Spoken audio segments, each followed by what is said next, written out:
Kabanata 3403 hanggang Kabanata 3404. Kabanata 3403. Lumakad pasulong si Moment God. Para bang ang oras ay lumulutang sa likuran niya. Naging isang ilog ng liwanag ng oras ito, at umatungal tungo kay Hansen. Moment God, hindi mo ba naaalala na ito ay time sky? Natatakot ako na ang iyong kapangyarihan sa oras ay hindi magiging kasing epektibo rito. Ginamit ni Hansen ang sky clock. Gumalaw ang mga karayom ng sky clock. Ang napakaraming stone clocks ng time sky ay gumalaw dahil sa kapangyarihan ng sky clock. Ang ilog ng oras ni Moment God ay naapektuhan ng napakaraming iba't ibang lugar ng oras. Agad siyang nawala ng kalamangan. Bago pa man niya maabot si Hansen, kumalat ang ilog ng oras. Hindi ito nagdulot ng banta kay Hansen. Lahat ay dahil sa sky clock na hawak niya laban dito. Ang kapangyarihan ng oras ay hindi kasing simple ng inaakala mo. Hindi nagbago ang mukha ni Moment God. Kinuha niya ang isang hairpin mula sa kanyang buhok. Ang hairpin ay parang karayom. Hinawakan ito ni Moment God na para bang hawak niya ang hawakan ng isang patalim. Sinundan ni Moment God ang karayom. Saan man dumaan ang karayom, pinapaikot nitong kakaiba ang sky clock. Maraming uri ng bilis. Naging mailap ito hanggang sa tuluyang huminto. Para bang nagyayelo ang oras. Napakamakapangyarihan ni Moment God. Malinaw na ibang-iba siya kaysa dati. Nakita ni Hansen na papalapit si Moment God. Lahat ng stone clocks ay tumigil sa pag-ikot. Maging ang sky clock ay hindi na kayang paandarin uli ang mga stone clock. Lumapit si Moment God sa kinalalagyan ng sky clock at tumigil. Ang karayom sa kamay niya ay nasa gilid ng sky clock. Kung lalakad pa si Moment God ng isang hakbang, tatamaan ng oras ng sky clock ang karayom. Pareho silang gumagamit ng kapangyarihan ng oras. Sino ang mas malakas, si Moment God o ang sky clock? Sa ika-17 na langit, tinitingnan ni Chinshu ang Geno tablet na may matinding interes.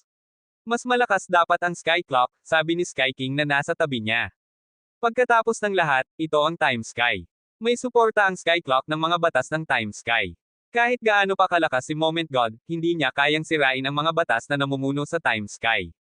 Isa siyang espiritu sa ika-33 langit. Dapat sana siya ang pinuno ng ika-33 langit, ngunit kinuha ng pag-iral ng Geno tablet ang ika-33 langit. Hindi naging pinuno ng ibang langit si Sky King. Sinusundan lang niya si Chinshu na parang isang katulong. Ang kapangyarihan ng time sky ay isang patay na kapangyarihan, malamig na sabi ni Chinshu. Isang buhay na kapangyarihan ang inuutusan ni Moment God. Naroon ang malaking diferensya. Ang patay na batas ay maaaring hindi makapidyo sa isang buhay na Diyos. Ibig mo bang sabihin ay maaaring may paraan si Moment God na basagin ang pagpigil ng mga batas ng time sky? Gulat na tanong ni Sky King. Hindi yun ang sinabi ko, ngunit mukhang nakuha mo ang punto, sabi ni Chinshu.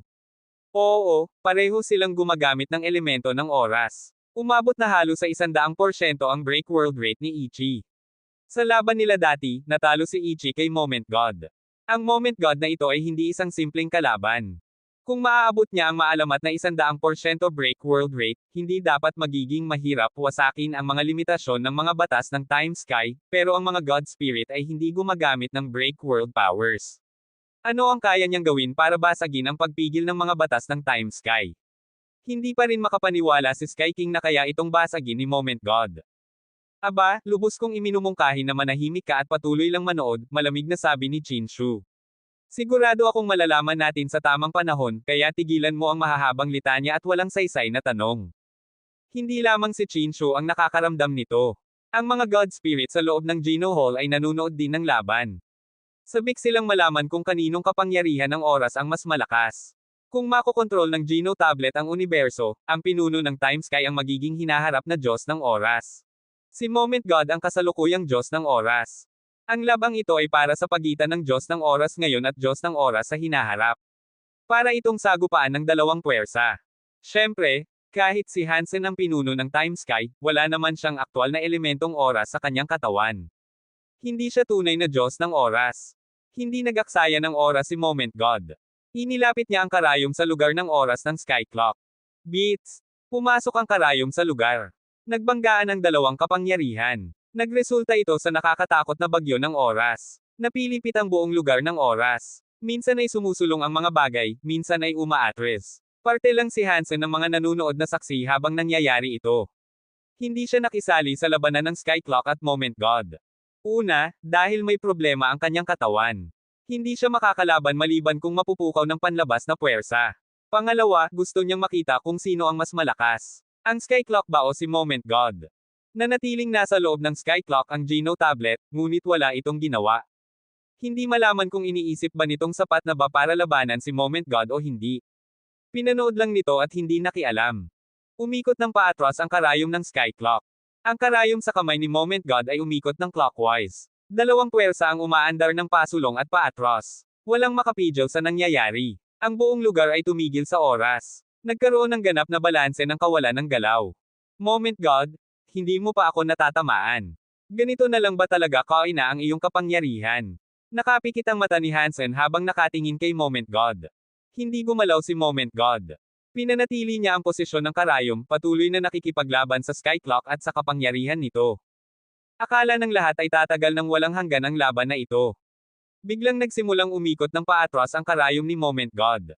Nagkansela ang pangunahing puwersa at ang pabaliktad na puwersa ng oras. Ngayon, kaya na rin ni Moment God ang magbalik ng oras. Naging nakakatakot na pabaliktad ang buong lugar. Sa isang iglap, bumalik ang mga bagay sa loob ng 10 milyong taon.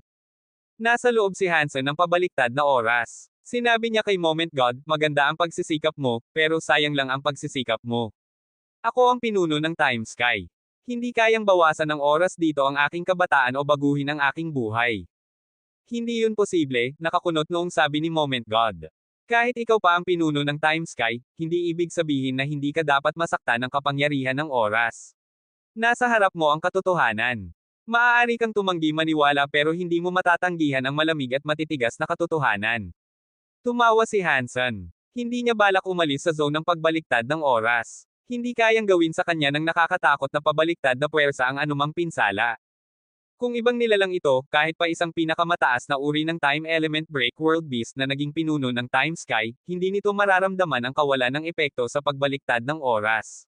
Si Hansen lang ang ganito dahil kakaiba ang kanyang katawan.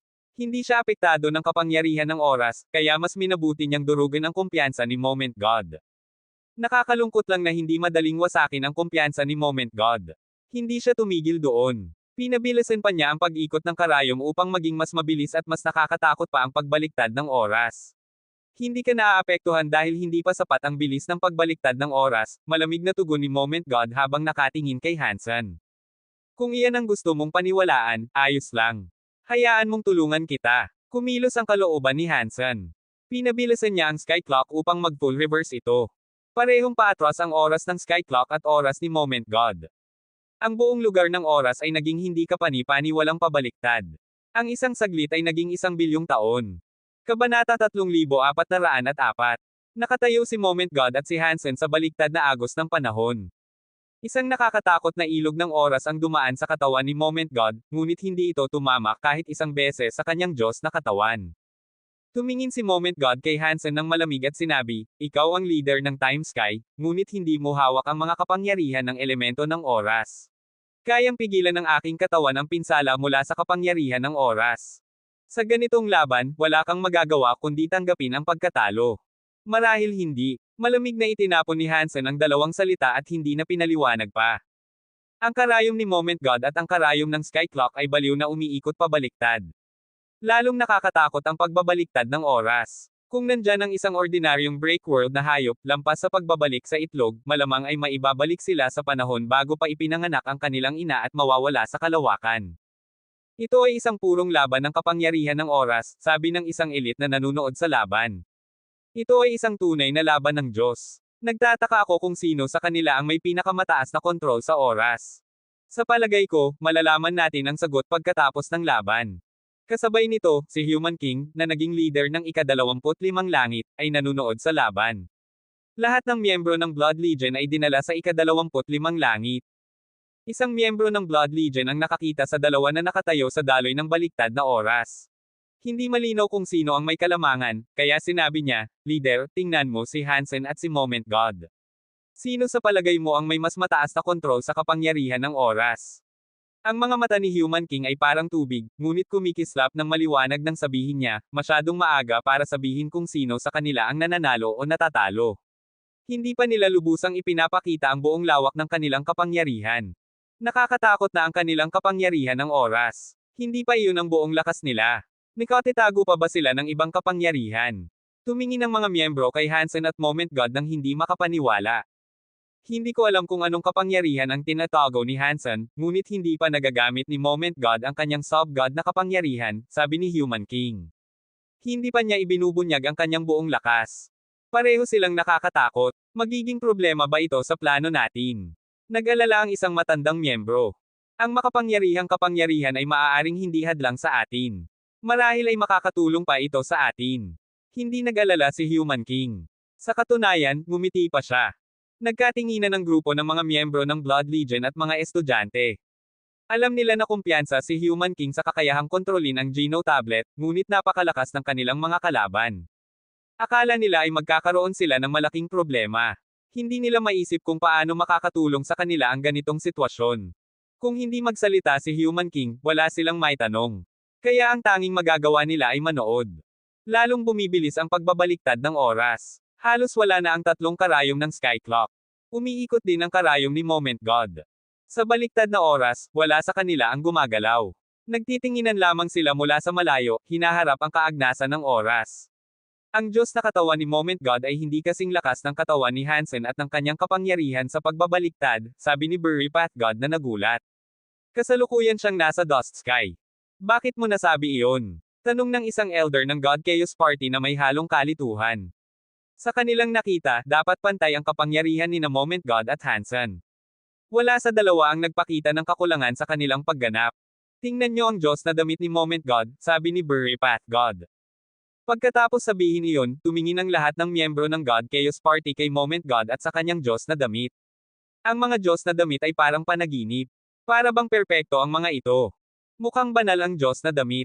Nagpapalabas ito ng makinang na liwanag ng Diyos. Karamihan sa mga elder ay hindi nakakita ng anumang problema dito. Burry Path God, may problema ba sa Diyos na damit? Tanong ng isang miyembro ng God Chaos Party. Patawad kung ako ay ignorante, ngunit wala akong nakikitang isyo sa Diyos na damit. Hindi nagtanong ang ibang miyembro, ngunit nagtingin pa rin sila kay Burry Path God na may kalituhan. Malinaw, hindi rin nila nakikita ang problema sa damit. Hindi nyo ba nakikita? Malamig na tanong ni Burry Path God. Mas bago ang Diyos na damit kaysa dati. Mas bago. Lumapit ang mga tao para masuri, ngunit wala silang nakitang pagkakaiba. Nang makita niyang hindi nila natagpuan ang problema, sinabi ni Burry Path God, kung titingnan nyo ng maayos ang Diyos na damit ni Moment God, makikita nyo na mas malinis ang kanyang damit. Ipinapakita nito na may problema. Gumagana ang pagbabaliktad ng oras sa kanyang damit. Tingnan nyo si Hansen. Wala namang pagbabago sa kanyang damit. Kung wala ng ibang kapangyarihan si Moment God, paniguradong mananalo si Hansen sa laban na ito. Hindi iniisip ng ibang miyembro ng God Chaos Party na may problema sa mas bago o mas lumang damit, ngunit kung sinabi ni Burry Path God na may problema, hindi nila inisip na mali siya. Kung gayon, ayon sa opinyon ng Vice President, panalo ba si Hansen sa laban na ito? Tanong ng isa. Marahil hindi pa. Hindi pa nila nagagamit ang kanilang tunay na kapangyarihan. Masyadong maaga para matukoy kung sino ang mananalo. Pinaikit ni Burry Path God ang kanyang mga mata at sinabi sa sarili, dapat may oras pa. Kakalang sinabi ni Burry Path God ito nang biglang tumingin si Moment God nang parang na-freeze ang mga mata. Sumabog ang kanyang Diyos na liwanag at sumabog sa kalangitan tulad ng liwanag na anino na umaakyat mula sa kanyang katawan. Isa itong higanteng anino na parang dragon. Anino lamang ito. Hindi ito solid. Ngunit nakakatakot pa rin ito. Isa sa mga mata nito ay parang araw, samantalang ang isa ay nakakatakot na kahawig ng buwan. Ang araw at buwan ay parang mga gulong habang umiikot. Lumilipad ang oras. Nang lumitaw ang Sun Moon Dragon, lalo pang nakakatakot ang kapangyarihan ng oras ni Moment God. Mas bumilis pa ang karayom, na naabot na ang pinakamataas na bilis. Ito ay isang Annihilation Class Wild Sun Moon God Dragon.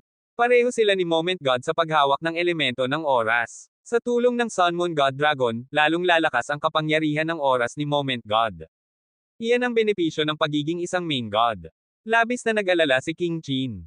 Hindi niya alam kung kayang labanan ni Hansen, na namumuno sa God of Wealth Temple, si Moment God, isang main God. Hindi nag-abala si Hansen na tumawag ng sub-God para sa tulong. Mas nakakatakot ang anino ng katawan ni Moment God. Dumating ang isa pang sub-God na nagbibigay ng kapangyarihan. Ito ay isang Jade Cicada. Sumigaw ito. Ang isa sa mga pakpak nito ay may lumang salita na, Spring, at ang isa pang pakpak ay may salitang, Autumn. Ito ay isang Spring-Autumn Cicada. Isa pang time element wild god. Maraming elites na nanunood sa laban ang nagulat, ngunit hindi pa rito nagtatapos. Patuloy na kumikislap si Moment God ng nakakatakot na liwanag. Maraming light shadows ang lumitaw. Lahat sila ay makapangyarihang time wild gods. 10 ang bilang nila. Bawat anino ng Diyos ay kasing lakas ng Sun Moon God Dragon. Habang pinapalakas ng 10 sub-gods ang kapangyarihan ni Moment God, lalo pang lumakas ang kanyang kapangyarihan. Lalong nakakatakot ang kapangyarihan ng oras. Mabilis na umiikot ang karayom. Mas mabilis pa ito kaysa sa Sky Clock. Naging pangunahing reverse power. Buzz! Biglang bumalik sa normal ang pagbabaliktad ng oras. Lahat sa baliktad na oras ay bumalik sa normal, kasama ang mga stone clocks. Nanginig ang mga stone clocks ng time sky dahil sa reverse power. Lahat ng kapangyarihan ng stone clocks ay nabaligtad.